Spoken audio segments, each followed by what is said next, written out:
الحمد لله وكفى، الصلاة والسلام على نبيه المصطفى. أما بعد، فأعوذ بالله من الشيطان الرجيم. بسم الله الرحمن الرحيم. هو الذي بعث في الأميين رسولا منهم يتلو عليهم آياته ويزكيهم ويعلمهم الكتاب والحكمة وإن كانوا من قبل لفي ضلال مبين وآخرين منهم لما يلحقوا بهم وهو العزيز الحكيم. ذلك فضل الله يؤتيه من يشاء والله ذو الفضل العظيم. قال النبي صلى الله عليه وسلم: من أحيا سنة من سنتي أميتت بعدي فقد أحبني، ومن أحبني كان معي، وفي رواية كان معي في الجنة، أو كما قال عليه الصلاة والسلام. مولاي صل وسلم دائما أبدا على حبيبك خير الخلق كلهم. هو الحبيب الذي ترجى شفاعته لكل هول من الأهوال مقتحم. مولاي صل وسلم دائما أبدا على حبيبك خير الخلق كلهم. جاءت لدعوته الأشجار ساجدة تمشي إليه على ساق بلا قدم. مولاي صل وسلم دائما أبدا على حبيبك خير الخلق كلهم. عزتمند مسلمانانو، الله جل شانه عما نواله ومن دیر زیاد فضل او رحم کړي چې مسلمانان یې پیدا کړي. د نبی آخر الزمان چې په پیغمبرانو کې لوی پیغمبر دی او افضل پیغمبر دی او نبی الانبیاء دی او اخری پیغمبر دی، خاتم النبیین و خاتم المرسلین. او د الله پاک نفس په مخلوق کې د ټولو نه اوچته مرتبه د هغه ده. د پیغمبر پاک صلی الله علیه وسلم روزه مبارکه جنت ته او کوم ځای کوم ذرات سره چې د پیغمبر پاک صلی الله علیه وسلم اندامونه لګېدلي دي، نو د هغې مرتبه د کعبې او د عرش نه هم اوچته ده او د جنتونو نه لوی فضیلت لري. نو دا د الله پاک ډېر لوی فضل دی چې مونږ د پیغمبر علیہ السلام حضرت محمد صلی الله علیه وسلم امتیان ګرځولي او بیا اهل سنت والجماعت ګرځولي او د هغې توفیق راته رانصیب کړی دی. دا د الله پاک ډېر لوی فضل دی. اهل سنت والجماعت احناف دیوبند دا زمون نوم دی او دا زمون سند دی او دا زمون نسبت دی. نو د دې معنا څه ده چې آیا دا یو بې معنا لفظ دی لکه څنګه چې لال نهرو پنډت نهرو وی چې یاره زه د سره خدای نه منم او دا هندوان ما ته هندو وي، او که نه دا څه معنا لري؟ یعنې که زمونږ هر څه زړه غواړي نو کوو او بیا به موږ ته اهل سنت والجماعت ویل کېږي. آیا داسې ده او که نه دا څه معنا لري؟ لکه یو سړی مسلمان نه په هغه کې اسلام نه نو هغه ځان ته مسلمان نشي ویلی، خپل مذهب ته اسلام نشي ویلی. لکه قادیانان شو چې هغوی ځان ته مسلمانان نشي ویلی او خپل مذهب ته اسلام نشي ویلی او د هغې ترویج او اشاعت نشي کولی، پابندي ده پرې، او خپل عبادتګاهانو ته جومات نشي ویلی، مسجد نشي ویلی. نو آیا دغه رنګې د اهل سنت والجماعت هم څه معنا لري؟ نو د دې مطلب او معنا څه ده او دا نوم چا بدلی دی؟ او که په دې څه اعتراض نه د هغې جواب نو قرآن پاک کې کله د آیت نازل شو یوم تبیض وجوه وتسود وجوه، پر قیامت کو ورځ به بعض مخونه سپین وي او روحانه وي او بعض مخونه به تک تور وي، گویا چې د شپې ټوکړه د داسې تک تور مخونه وي. نو حضرت ابو سعید خدری رضی الله تعالی عنہ او حضرت عبد الله بن عمر رضی الله عنه تاسو کړي چې دا څوک دي؟ پیغمبر پاک صلی الله علیه وسلم فرمایل چې دا سپینو مخونو والدي دي، نو دا هم اهل السنت والجماعت، ان دا نوم زمونږ دا چې مونږ ځان ته اهل السنت والجماعت وایو، دا موږ له پیغمبر صلی الله علیه وسلم غلي. تفسیر دور منصور کې دغه آیت لاندې دا اقوال نقل دي، او تفسیر دور منصور او ابن کثیر کې دا هم نقل دي چې عبد الله ابن عباس رضی الله تعالی عنہ تاسو چې دا څوک دي دا سپینو مخونو والا، چې هم اهل السنت والجماعت، دا اهل السنت والجماعت والدي جنت تسلیم کی. او تاریخ کامل لابن اثیر په هغه کې دا حضرت حسین رضی الله تعالی عنہ سو کې د اهل بیت نبی د هغه اخیری خطبه په کربلا کې منقول ده، چې هغه په خپل خطبه کې وی چې حسن او حسین دا دوانه سرداران دي د جنت د ځوانانو. د دې خبره هر چا ته پته راځي چې عام احادیث کتابونو کې دا حدیث نقل دي چې دا دوانه د جنت د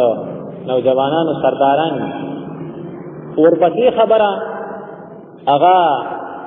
تاریخ کامل ابن اثیر ذکر کړي چې حضرت حسین رضی الله عنه فرمایل چې پیغمبر پاک صلی الله علیه وسلم فرمایل چې تاسو ځوانان حسن او حسین د جنت د نوجوانانو سرداران یې، او تاسو د اهل سنت والجماعت دستر کو تندت او یخوال یې. دانم د اهل سنت والجماعت دامن الله پیغمبر علیہ السلام غلي دي او پس صحابه کرامو کې چلے غلي دي او شایع شوی مشهور شوی او په اهل بیت کې هم. نو په خوابا خلای چرتلال مخلق په فخر کو جره دي معصوم لا فلانی بزرگ نوم بلې، مثلا احمد علی لاهوری سے بول نوم بلې دي، یا دې معصوم لا حسین احمد مدنی دنوم بلې دي وغیرہ، په دې په خلکو فخر کو. او یا بعض وستا نوم بلی ویرا دې معصوم نوم سره د احمد علی نوم دی، د احمد علی لاهوری رحمت الله علیه په مناسبت سره مونږ نوم بلې. او د شیخ الهند سے نوم محمود حسن دې معصوم له مونږ غنوم سره محمود، نو خلکو به فخر کو. او وسم چې څوک قدردان دي نو هغه فخر کوي چې مونږ لا پیغمبر علیہ السلام نوم دلی اهل سنت والجماعت لمن په دې فخر وکړ دي. او دا خبرم چې معلومه شو چې کوم خلک مطلب دا نوم ځان لا نفوخي او نه برداشت کوي، او بیا دا دعوا کوي چې مونږ د پیغمبر علیہ السلام د دین محافظین یو، دا دروغ وي او غلطه خبره کوي چې دا نوم نه دی خو بل نوم ځان لګدل دي. هغه د پیغمبر علیہ السلام د دین صحیح محافظ څنګه وګرځي؟ نو د اهل سنت والجماعت معنا څه ده؟ اهل سنت کې اول لفظ د سنت کې چې په قرآن په احادیثو کې او دا څنګه قرآن پاک کې د هغه باره کې ذکر شته. قل ان کنتم تحبون الله فاتبعوني يحببكم الله. تاسو الله پاک دې ما سره محبت ساتي او د محبت دعوت رښتونی یې د پیغمبر علیہ السلام تابعداري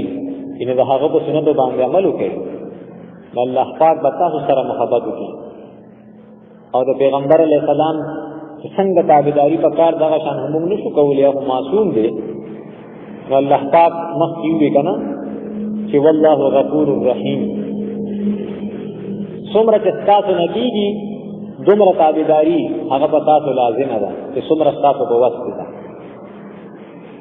نو اهل سنت والجماعت اول لفظ د سنت دی، نو په قرآن پاک کې هم د هغه باندې عمل کولو تاکید راغلی، او حدیثو کې هم حدیث شریف کې راځي علیکم بسنتی،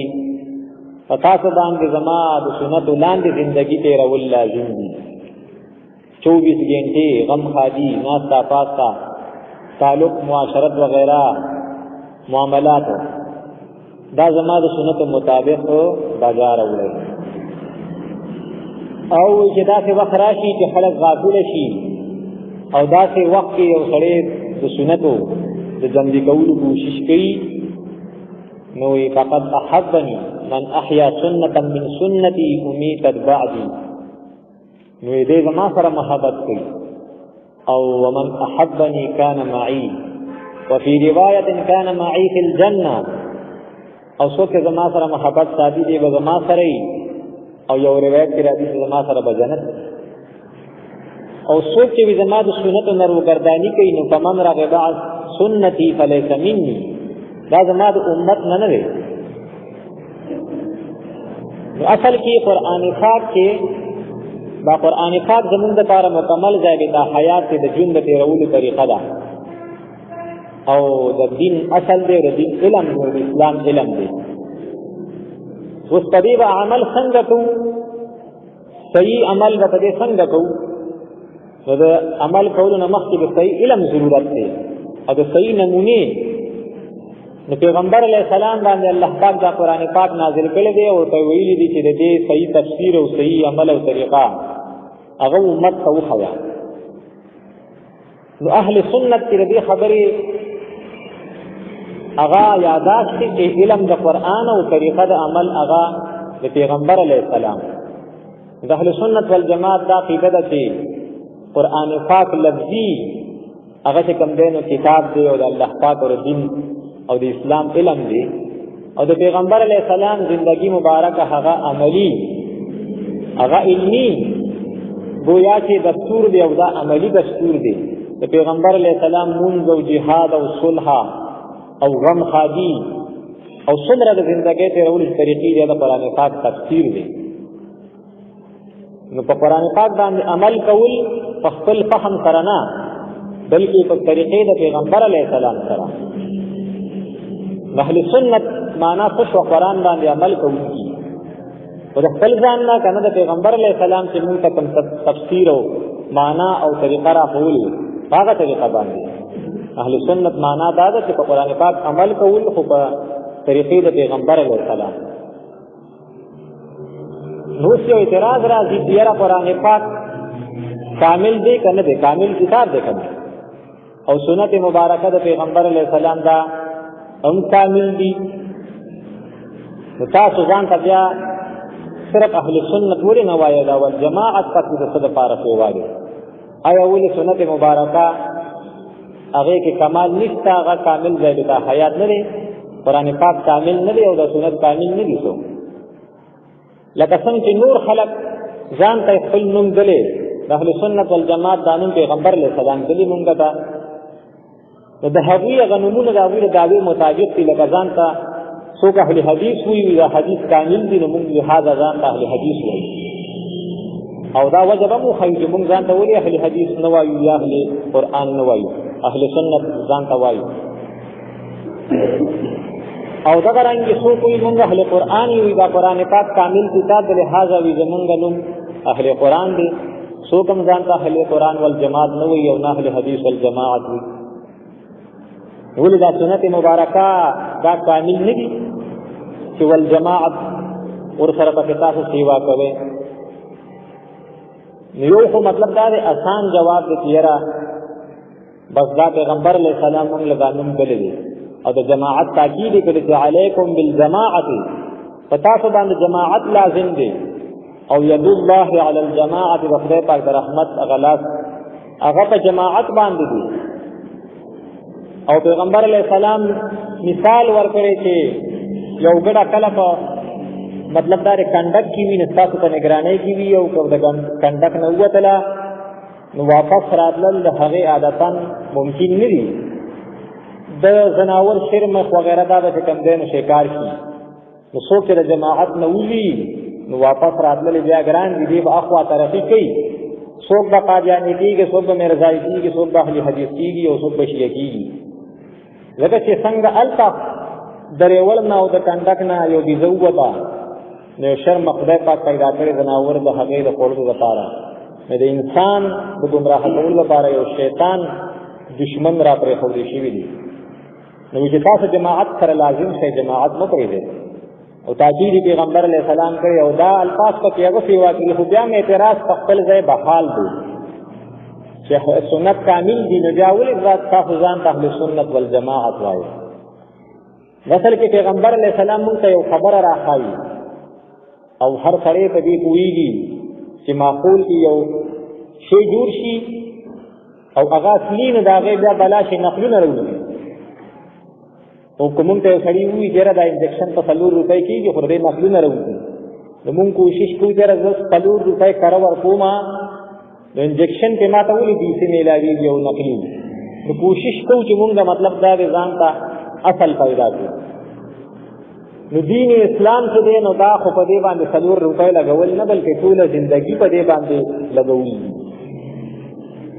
نو موږ ته الله پاک د پیغمبر علیه السلام په ژبه مبارکه باندې درس راکوي. والجماعت چې هغې ته اشاره ده چې څنګه دنیا کې یو شي راوځي خلک نقلونه جوړوي، نو دا ظالمه دنیا کې ده، نو زما دین به داسې نه پرېږدي بلکې بلا خلک به وي، دا کلمه به وایي، دا قرآن پاک به رالي او دا مطلب دا دی چې د مور پلار ادب او زکات او حج او روژه او دا څیزونه، خو په میاشت کې به هغه چې کوم دی نو او چې د هر شي 2 او 3 نقلوي او د دې اصل سنت چې کوم دی نو 70 او 2 72 نقلونه به جوړېږي، 73 فرقې وي. نو فروعات به هم دا وایي، قرآن پاک به هم دا وایي او کلمه به هم دا وایي او ما ته به نسبت کوي. نو تاسو ته چې کله مطلب دا دی داسې وخت راشي چې اختلاف پیدا شي او نقلونه پیدا شي، نو اهل السنت والجماعت اصل به تاسو سره د کوم ځای ته میلاوېږي؟ اصل به تاسو ته د صحابه کرامو سره میلاوېږي، عام صحابه کرام او دغه چې کوم دی نو اهل بیتو د دوی سره به تاسو ته اصل میلاوېږي. او دا نقل پیدا کېږي څنګه؟ یو 4 کسه داسې تلل په لار باندې یو مطلب دا دی غنم شوي او د ریبلو موده وه، دغې وخت کې دا تنظري منظري او دا زرګي او مړزان خلک رانیسي او سپرلي وي، نو هر یو شي چې کوم دی نو اینې ګرمایش کړي هغه مسکي پکې را پیدا شي او اینه جوش کوي. او تاسو ته فطر دلته خو حکیمان دي، بیا خلک راځي او چې کوم دی نو جاړ وړي چې جاړ وکړو دا اینه جوش کوي چې مطلب دا نه نقیره باندې نه راخېږي او داسې او داسې هر شي چې کوم دی مستی کي. نو 4 کسه په لار تله نو هلته چې کوم دی نو یو تارو هغې اواز وکړو، نو هغه یو وایي چې دا څه وي دی، یو پکې علم و نو هغه وایي چې دی وایي چې سبحان تیری قدرت. نو یو ته ویره ته خو استاد یې او علم یې نو جومات ته دی نه سبحان الله سبحان الله دې په مضغوط یو په زړه کې یو کبار روزي هم سبحان الله سبحان الله. نو دې دا نه وي چې سبحان تیری قدرت نه دي څه وي. نو هغه چې کوم دی نو قصاب وی دی وی چې سر پای کټ رک نغه بل پکې سبزي پروشو وی تم خطا شو تا خو په خپله استاد صحیح دی راته استاد فهم غلط دی خو ته په خپله غلط دی خدا څه نه وي چې مطلب دا دی که اوس قصاب سرونه خرڅوي او مطلب دا دی غوښې مخې خرڅوي او پښې خرڅوي نو بس سر پای کټ رک تا په ذهن کې دا مطلب دا دی چړې او ټبرونه چلیږي را چلیږي نو څه کوئ وی دی وی چې پیاز آلو ادرک خودی داسې وي دا مارغه داسې اواز کوي نو بل پکې پهلوانو یاره وي تاسو درې واړه په غلطه او تو کدو پروشي نو په ذهن کې د مطلب دا دی ادرک او نیکي او ولي او دا څیزونه ګرځي نو وی څه پکې شوی نو وی مطلب دا دی هغه ته وی چې ګي او دغه رنګ چې کوم دی نو روی کټ رک غوښه او دا غوړي مړي دا څیزونه یاد کړه چې دا یو بل سره مکس کا او دا خوره نو دغه طریقې سره مطلب دا دی سړی چې خپل فهم چلی نو یو لفظ نه به یو سړی یو معنا اخلي بله به بل اخلي او بله به بل اخلي نو کوم خلق چې وي چې میں اس آیت کا ایک مطلب سمجھا اس حدیث کا ایک مطلب سمجھا دا نقل دی ها او مونږ چې وایو نو مونږ وایو نه مونږ په خپل فهم دا خبره نه کوو بلکې د دې نه د دې لفظ نه دا معنی چا اغوستی صحابه کرام واغوستی نو علم به د قرآني او طریقه به د پیغمبر علیه السلام او فهم به د دی د صحابه کرام وي لکه اوس مطلب دا دی حدیث شریف کې راځي چې تاسو د مشرکانو مخالفت کوي، برید وړوي، ګیره غټوي. ډېر خلک داسې اوږده ګیره پرېږدي یو سموي نه. نو د اوس حدیث مبارک خو د صحابي نه واغسته، خو فهم او طریقې د صحابي نه وانه غسته. دا بخاري شریف کې راځي، مې ورپسې نور وګوره که نه. د کوم صحابي نه چې دا حدیث نقل د عبدالله بن عمر رضی الله تعالی عنه، نو هغه دا حدیث باندې څنګه عمل کړی، د هغه فهم څنګه دی. ورپسې دي چې کله عبدالله بن عمر رضی الله عنه به حج ته لاړ یا عمرې له، نو خلکو ته به چل خو چې په دې حدیث مطلب څه دی او په دې به عمل څنګه کوي. نو ګیره به یې داسې په موټي کې ونیوله او چې د موټي نه به اوږده وه، نو هغه به یې لاندې وړه کړه. نو اوس وګوره، قرآن علم به د قرآني، طریقه به د پیغمبر علیه السلام، یو فهم به د صحابي. او ډېر خلک وایي چې لا صلاة لمن لم يقرأ بفاتحة الكتاب، چا چې په موږ کې مطلب دا دی چې الفاتحه ونه ویله یو د موږ نه کېږي. وایي دا من عام دی، مقتدي او امام دواړو ته، او په میاشت کې به وایي چې په قرآن په حدیث به عمل کوو. تو ته ووایه چې دا معنا خو تا د خپلې خېټې نه وکړه، چېرې من عام دی، دونه مقتدي مراد دی او دونه امام مراد دی، دا تا د خپلې خېټې نه وکړه. نه په حدیث کې داسې شته، نه په قرآن کې داسې شته. چې کوم مطلب دا دی حدیث د صحابي نه اخلي، د پیغمبر علیه السلام، نو په فهم د صحابي نه اعتماد وکړه که نه. ترمذي شریف کې راځي چې انها اذا كان وحده، دا حدیث چې کوم دی نو الله دې چې کله سړی ځان له مستی، نو علم به د قرآن یو طریقه به د چی، هغه به د پیغمبر علیه السلام یو فهم به د صحابه کرامو. اهل سنت والجماعت بیا نن سبا چې علماء دیوبند د صحابه کرامو خبره کوي، دونه علاوه څومره مطلب دا د ګمراه فرقې دي، هغوی یو صحابه کرام نه مني. ګورې حق صحیح خبره دا دی، په صحابه کرام اعتماد نه کوي، که هغه اهل قرآن دي او که هغه اهل حدیث دي. اوس خو مونږ چې فرض که د مونځ طریقه زده کوو یا د زکات او د روژې، نو خو مونږ پیغمبر علیه السلام لیدلی دی او نه د هغه نه نقل کوونکي صحابه کرام هم لیدلي دي. پوه شوې؟ مونږ به د چا نه طریقه زده کوو؟ چا چې د صحابه کرامو زندګي مبارکه لیدلې ده او د هغوی خیر القرون کې د هغوی ولادت شوي دي، هغه خلکو چې دین لیکلی، لکه فرض که په حدیثو کې دوه قسمه حدیث راغلي په یو عمل کې، چې په دې به څنګه عمل کوي، نو هغه ته د هغې فیصله اسانه وه. صحابه کرام یې لیدل، یا صحابه کرامو ته اختلاف و، نو هغوی ته د هغې فیصله اسانه وه، ځکه صحابه کرامو شاګردان یې لیدلو. او د نقل د دین دوه طریقې دي، یو تعامل دی، یو سند دی. د ټولو نه مضبوط سند زمونږ د امام صاحب دی. اهل سنت والجماعت احناف، په میاشت کې یا صحابي دی د امام ابو حنیفه رحمت الله علیه، یا تابعي دی، او هغه داسې تابعي ده نو چې د خپل زماني امام او مضبوط سند. نو که د سند خبره کوي، نو د سند په اعتبار سره هم زمونږ د امام صاحب سند مضبوط دی. او که د تعامل خبره کوي، نو هغه ته بالکل څه وه، وړاندې وه او ښکاره وه. نو اوس مونږ به دین څنګه زده کړو، څنګه به طریقه معلوموو؟ نو په دغه ځای کې بیا مونږ احناف یو، بیا مونږ څه یو؟ احناف. بعضې خلکو اعتراض کوي، یو کتاب دی اصلي اهل سنت، در چا سره چې نقلي، نو دی اکثر شور غږ ډېر کوي، او مطلب دا دی اوجدا اصلي دی او اصلي دی. کوم شی چې اصلي په خپله اثر هغې ته وایي، که په خپله ووایي زه صحیح اثر یم که نه، پوه شوې که نه، په خپله ځان ښکاره کوي. نو اصلي اهل سنت چې لیکلي وي چېرې ځان ته شافعي یا حنفي یا حنبلي ویل څنګه دي، وایي دا خو ډېر زیات ناروا دي، د ده نه خو عیسایي ښه دی او یهودي، او ځان ته نسبت پیغمبر ته نسبت کوي، او ویده خو پیغمبر پرېښود او چا ته یې نسبت وکړو، امتي ته یې نسبت وکړو، د ده نه خو چې کوم دی یهودي صحیح ښه دی. هلکه خدای دې پوهه که مونږ خو ځان ته صرف حنفي نه وایو، بلکې اهل سنت والجماعت حنفي. امام صرف دومره کار کړي چې پیغمبر علیه السلام دین کې اعلان یې والی او تکمیل دین کړی، صحابه کرام تمکین دین کړی او دین کې اعلان یې والی. نو پیغمبر دا زمونږ امام صاحب د هغوی هغه دین راغونډ کړی دی او په کتابونو کې څه کړي دي، لیکلو دی. خبره باندې پوه نور بس بحث او بیا وکړو، اوس ټیم لږ دی. او فرض کا مطلب دا دی دین کې څه زده کوي، نو واسطه پکې پکار ده، اعتماد ضروری دی. زما او ستا اعتماد خو ډېر کمزوري دی.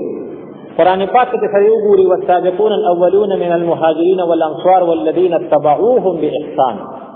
صحابه کرامو ذکر کړي او څوک د صحابه کرامو تابعدار دي تابعین دي رضی الله عنهم ورضوا عنه خدای پاک دې نه راضي دي نو صحابه کرامو ته او تابعین ته خدای پاک د خپل رضا سرټیفیکیټ ورکړي او زموږ ایمان کړی تابعین په خیر القرون کې پیدا شوي د صحابه کرامو زمانہ هغه ته بالکل هغه په سترګو کې د افکار ده وتا صالح کال چې کوم دین هغه صحابه کرامو ژوندۍ مونږ دي او تابعین د هغه هم اثر دی او تبع تابعین دا غسری شاگردان دي اهل سنت والجماعت احناف بعض خلق فرض کوي سړي باندې اعتراض کوي یا خپل یو سړی پاتې چې موږ ځان ته اهل قرآن ولې نه وایو یا اهل حدیث ولې نه وایو چې ځان ته اهل سنت والجماعت وایو یو خبردار چې دا نوم زموږ پیغمبر علیه السلام دلو بل خبردار چې موږ ځان ته ځکه اهل قرآن نه وایو چې په ټول آیتونو د قرآن باندې عمل ممکن نه دی ها بعض آیتونه منسوخ دي لکه مثال تور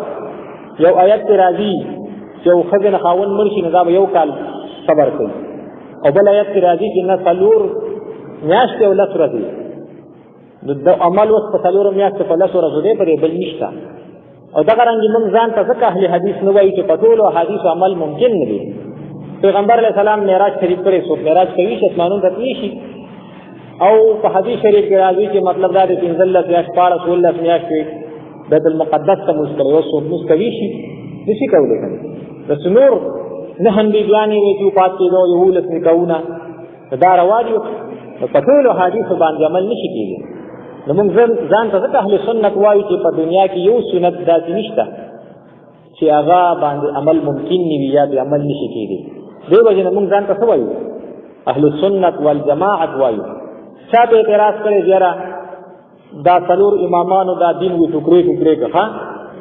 دا خلک اعتراض زر اخلي په جواب باندې ډېر وروسته پوهېږي یو قرآن پاک کې راځي الیوم اکملت لکم دینکم تاسو له ایمان نن ستاسو دین کامل کو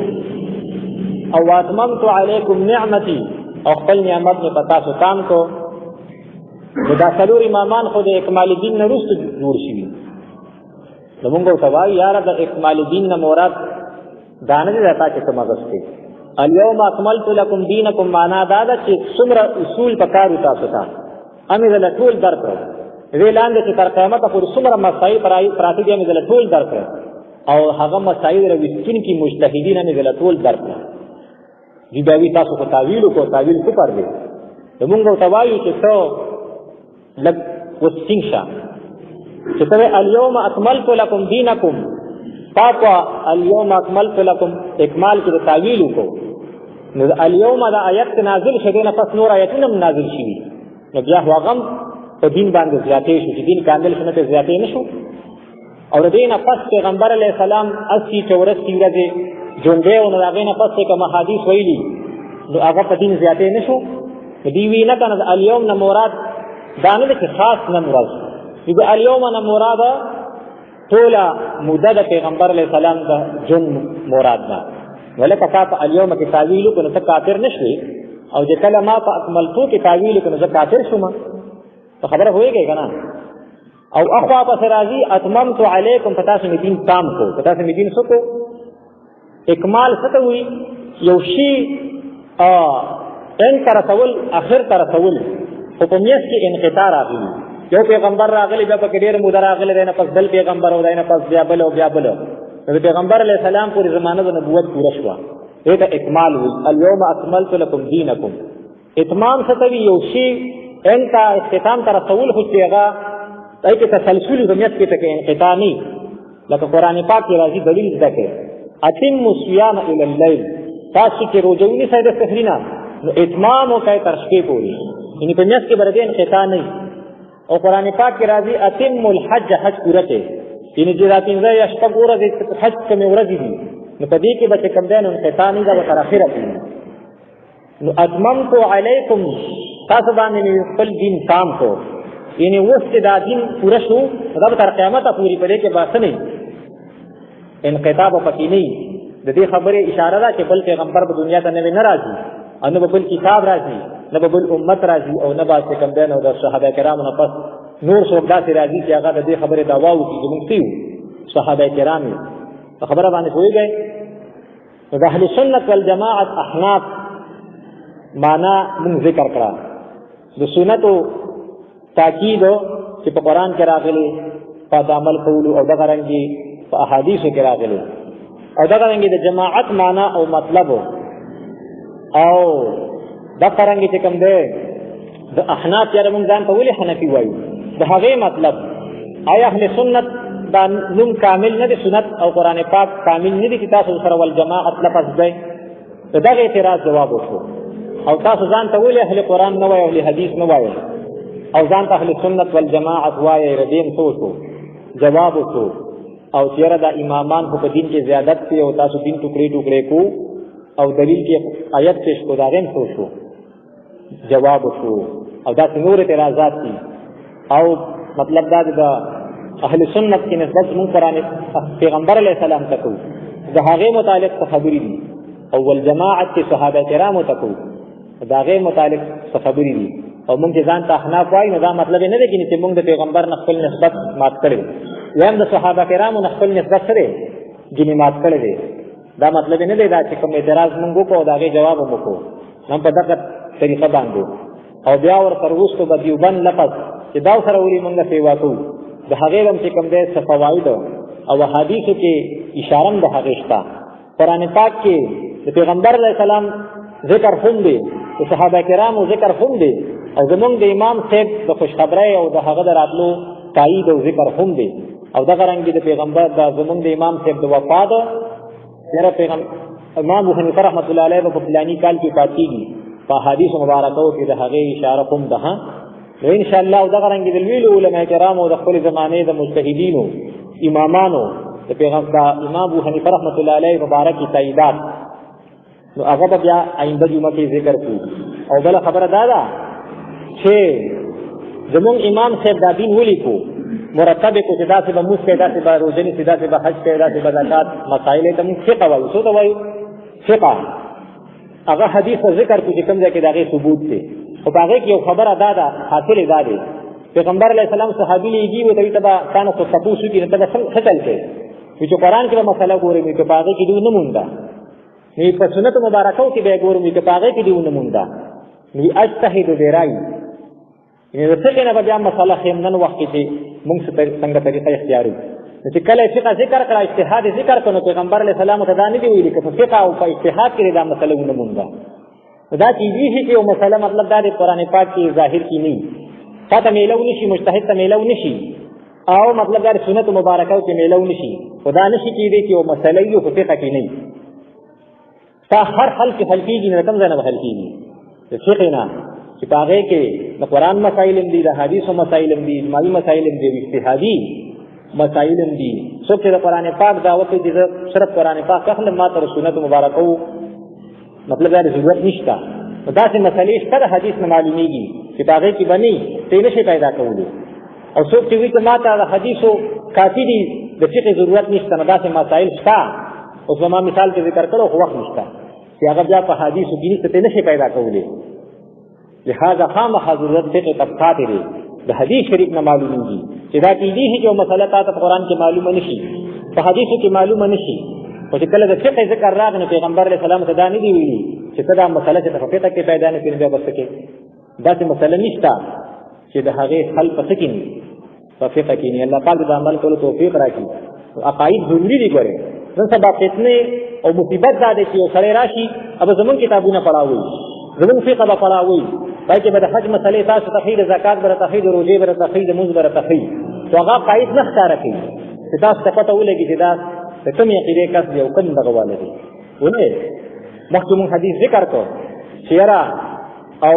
د هغې حاصل مې ذکر کړو چې د هر شي یو دوه درې نقلوي او د دې اصلي دین د اهل سنت والجماعت به 72 نقلونه جوړېږي نو دا لازمه ده چې څنګه مونږ په دنیا کې اصل ته ځان رسو کوشش کوو نو چې په دین کې د هغې نه زیات کوشش وکړو په دنیا کې زما ستا صرف پیسې خرڅه کېږي او داسې صرف نه به شو که نه که غلط او نقلي انجکشن مونږ ته ولګېد یا نقلي دوايي مو خوړه خو که فرض که خدای مکه ته په دین کې په نقل پسې لاړې او بې لارې شوې نو ټوله آخرت او زندګي دې تباه کېږي خبره باندې پوهېږئ باطل په داسې طریقې باندې ځان چلی لکه پنجپیریان شو یا بریلیان شو یا اهل حدیث شو یا جماعت اسلامي والا شو تا ته به زمونږ کتابونه پړاوي خو تا ته عقاید نه ښکاره کوي. نو دا رضي یو چې کوم دی نو کرتب دی یو دا یو علامه ده. نو پکار دار چې تاسو خپل صحیح مسایل زده کړئ. اعمال په دې بنا کېږي چې د چا چې عقیده غلطه وي او دې مري بزرګان دینو لیکلي چې خدای پاک ورته هغه خپل ارث وښي عقاید خو ده غلط وګر چې عمل یې کړی خو عمل به هله چې د هغې به ویلي وي چې کله ستا عقیده ټیکي نو خدای پاک ورته یو تیاره ښکاره کړي. نو دې د ده شک راشي چې دا ما کومه طریقه عمل کوم او ته اسلام وایي نو ګینې دا خو غلط و باطل و نو دې کافر د دنیا نه لاړ شي. نو دنیا دا زندګي خو هر څومره ډېره شي خو واقع کې څه ده ختمېدونکې ده او هغه ځای ته ناکام شي نو بیا کامیابي نشته دی. کوم څوک چې کامیاب دی بیا څه نشته ناکامي نشته دی. هم دا خپل عقاید زده کول څه دي خپل هم ضروري دي خپل بچو ته هم د دې ښودل دا ضروري دي او په هر چا باندې دا فرض دي چې خپل بچو ته صحیح دین څه کړي ورزده کړي. دا اول تربیت په خپل مور او پلار باندې دا په دې باندې لازم دي او نورې خبرې هغه بیا چې کوم ځای نو انشاءالله آینده جمعه کې به بیا وکړو په وخت باندې حاضري کوئ.